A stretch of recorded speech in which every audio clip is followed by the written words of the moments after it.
This empire controls 12 star systems, and they have set up colonies and outposts on 20 other planets. Today we're going to be talking about the Azlanti Star Empire. Let's get into it. Hello everyone, welcome to the Maple Table. My name's Nathaniel. This is a channel where we discuss lore around some of your favorite role-playing games such as Starfinder, Werewolf the Apocalypse. If that's something you're interested in, I would love to have you join me at the table. So hit that subscribe button and that bell notification to do just that. There is a community Discord server that I have set up. If you would like to pop on by and talk about some of the games that I love, talk about some of the games that you love, there's a place for you in the server. Link is in the description. The Azlanti Star Empire is situated in the Vast. It is a multi-system government. This is a very, very large empire.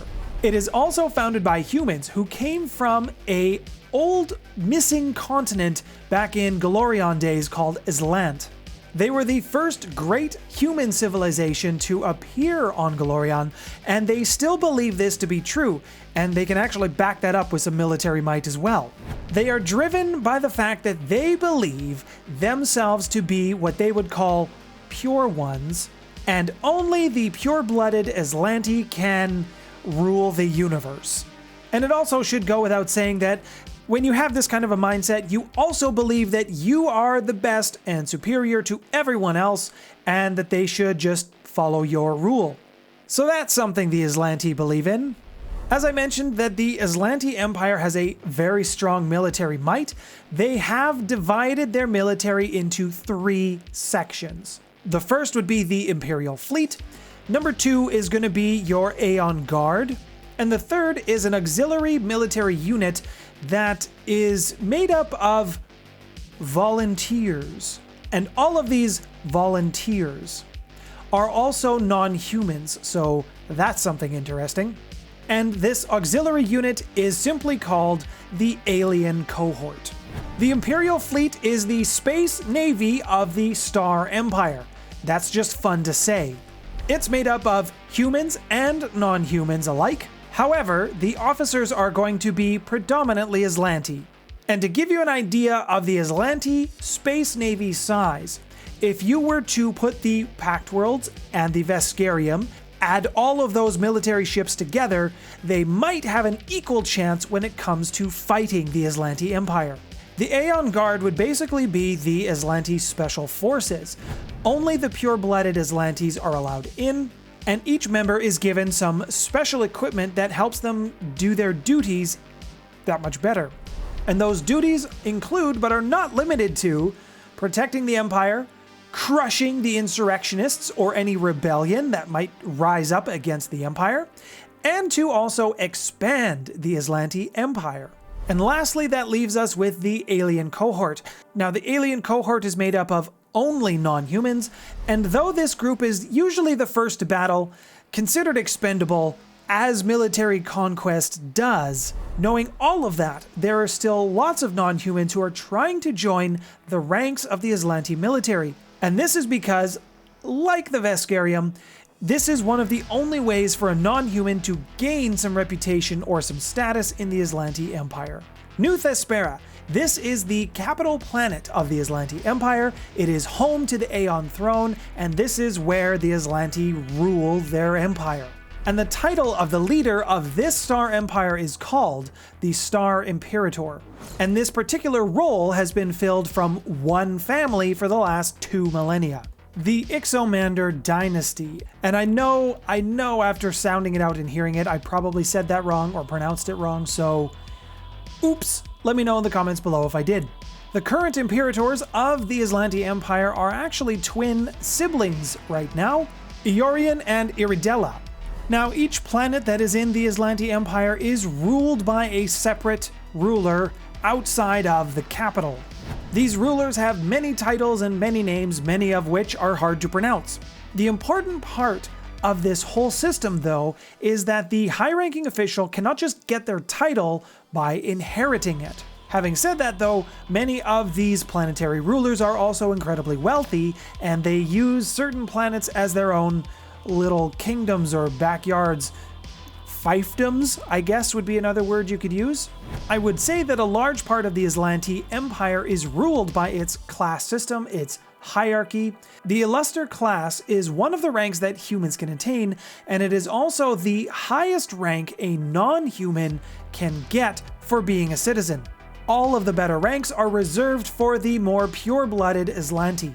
So let's talk a little bit about where the Aslanti came from, and to do that we have to go back almost 1,000 years.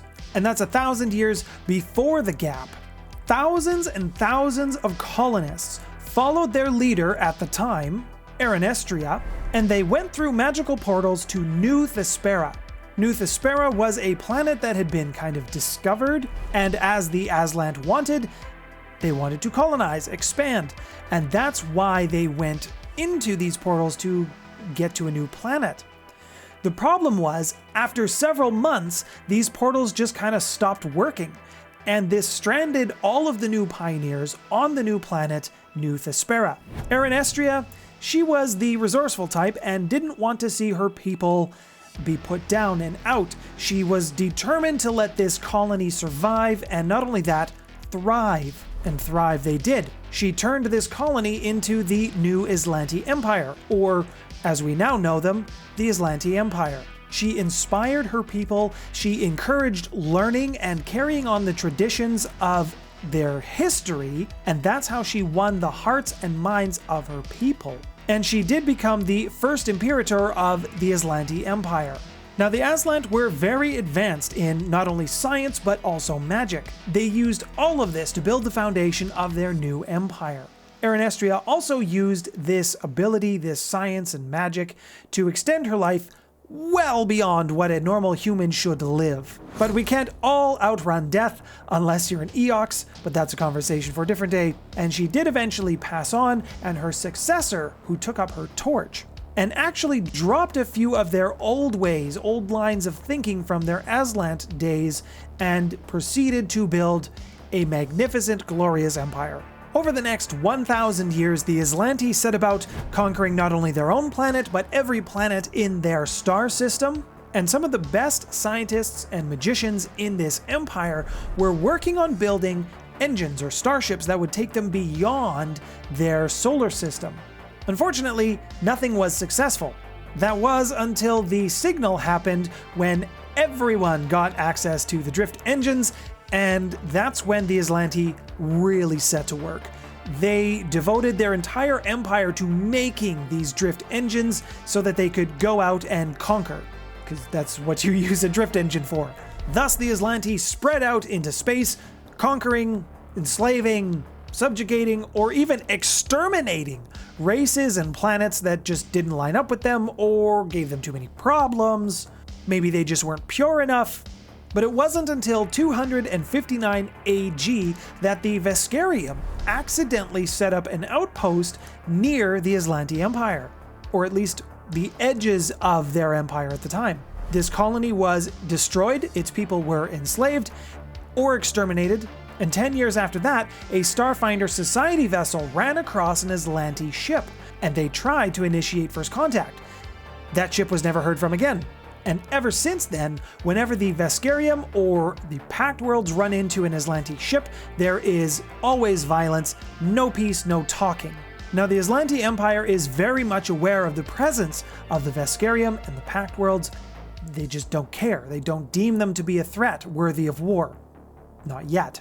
The Aslanti are also aware of another nation and another race that happen to live in close proximity to them.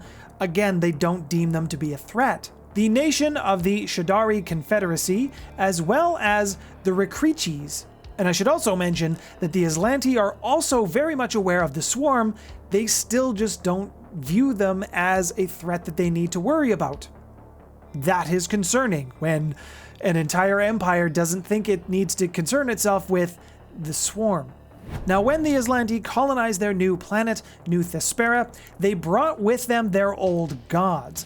And over time, basically one god emerged victorious, and it's the one that is most revered by the Aslanti, and that would be Lysala, the goddess of duty and obedience. And her teachings say, unsurprisingly, that those who follow the rule of the Islanti Empire will be rewarded. And clearly the people of the Islanti must be getting some form of reward because she is the most popular goddess or deity when it comes to the Islanti. So what are my final thoughts on the Islanti Empire?